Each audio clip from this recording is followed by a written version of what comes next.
Assalamualaikum warahmatullahi wabarakatuh. Halo Sobat Misteri Sunyi Mencekam. Mudah-mudahan Anda masih selalu setia bersama kami, channel yang setiap harinya selalu menyuguhkan cerita-cerita misteri yang menarik. Dan kesempatan kali ini kami akan berbagi sebuah kisah misteri yang berjudul Gadis Pengisap Darah di Pondok Pesantren. Setiap tempat punya sisi tergelap, saya percaya itu. Tak terkecuali tempat yang katanya bebas makhluk astral. Salah satunya sebuah pondok pesantren di Jawa, di mana mitos pengisap darah pembalut dan pemakan daging mentah pernah muncul. Tahukah kamu, hingga kini kisah itu masih dituturkan.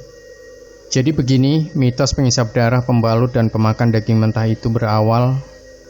Ada seorang perempuan yang dititipkan di sebuah pondok pesantren selama 3 tahun. Orang tua si perempuan punya cita-cita melihat anaknya menjadi pengajar agama suatu saat nanti. Namun, cita-cita itu sirna setelah kejadian tak terduga terjadi di pondok pesantren tersebut. Di pondok pesantren itu, dia begitu pendiam. Karena sikapnya ini, dia lebih suka menyendiri di sebuah tangga. Satu-satunya tangga di pondok pesantren terkenal itu menjauhi kerumunan. Teman-temannya memang suka usil. Suatu kali mereka bertanya mengapa dia suka menyendiri. Dia tak menjawab. Entah mungkin dia bukannya tak mau, melainkan cuma bingung saja menyusun kalimat. Suatu ketika, hobi usil teman-teman pondok lagi kumat. Mereka hendak goceki mengerjai si perempuan ini dengan ngagetin. Mengendap-endap, mereka ngagetin si perempuan. Bah! Kaget, santri perempuan ini jatuh terguling dari tangga. Teman-temannya kaget. Sayang karena respon yang sangat telat, nyawanya tidak tertolong.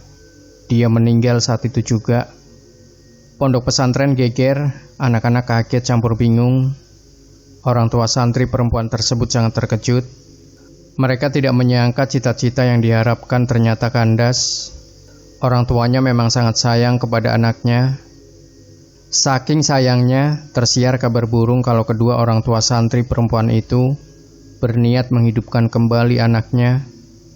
Banyak yang menganggap niat kedua orang tua itu sebagai wujud kesedihan saja. Namun, tidak tahu bagaimana ceritanya, anak itu memang hidup lagi.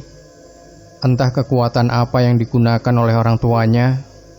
Namun pengertian hidup di sini adalah reinkarnasi.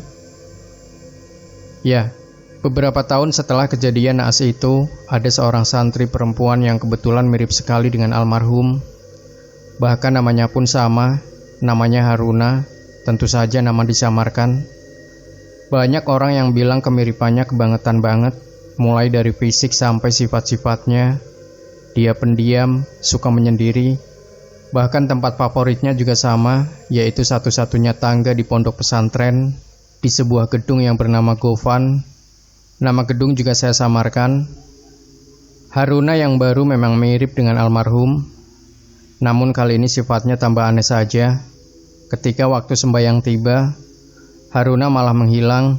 Begitu juga ketika jam makan, Haruna tiba-tiba menghilang. Suatu ketika, juru masak pondok pesantren sambat kepada pengasuh. Selama 1 minggu, bahan makanan selalu hilang. Pengasuh pondok menanggapinya dengan santai. Mungkin cuma ulah usil anak-anak pondok. Begitu kira si pengasuh.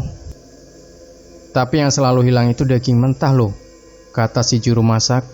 Pengasuh pondok terkesiap ketika mendengar kalimat itu.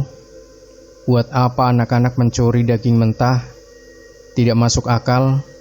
Anak-anak di pondok pesantren tidak diperbolehkan untuk memasak. Hewan buas. Hewan buas macam apa yang bisa menggondol daging segar berukuran besar? Kembali tidak masuk akal. Pertanyaan itu berkecamuk di kepala juru masak dan beberapa senior pondok. Alhasil, sebuah tim dibentuk untuk menyelidiki. Siapa tahu mereka bisa menemukan tersangka. Sayangnya, selama berbulan-bulan penyelidikan, tim ini tak kunjung menemukan pelaku yang mencuri daging mentah. Setiap kali dapur diawasi, pencurian tidak pernah terjadi. Tim kecil jadi kesulitan menemukan bukti. Kita geser sebentar ke cerita lain.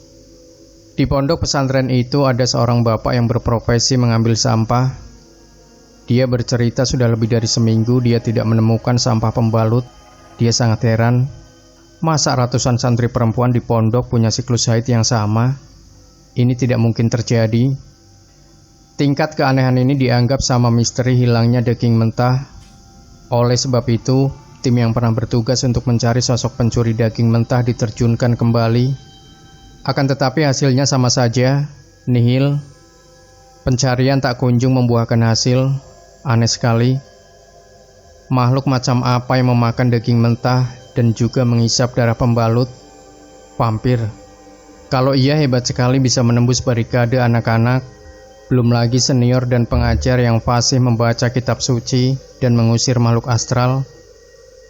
Karena berbagai usaha tidak berhasil, jawaban-jawaban liar muncul.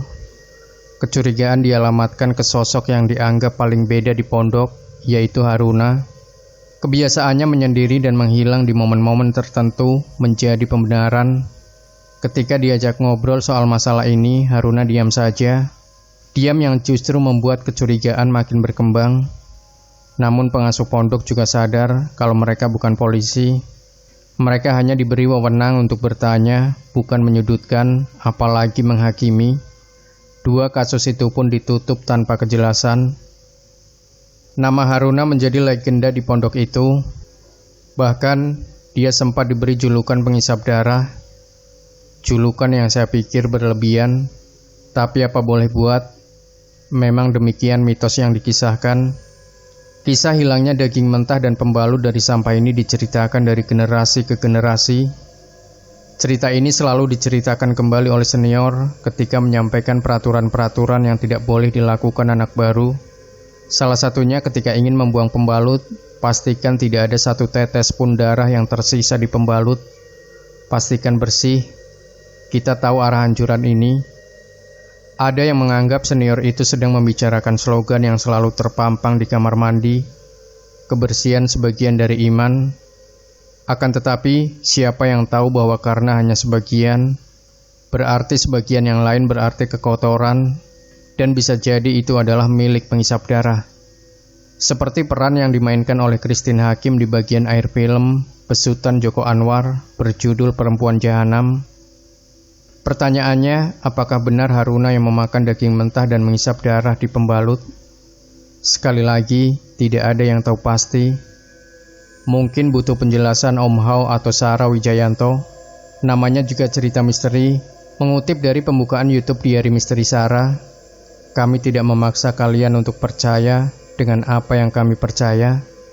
Demikian Sobat Misteri Sunyi Mencekam, jangan lupa berikan komentar Anda, like, share video ini, subscribe channel Sunyi Mencekam, dan kembali nantikan cerita-cerita misteri terbaru dari kami. Wassalamualaikum warahmatullahi wabarakatuh.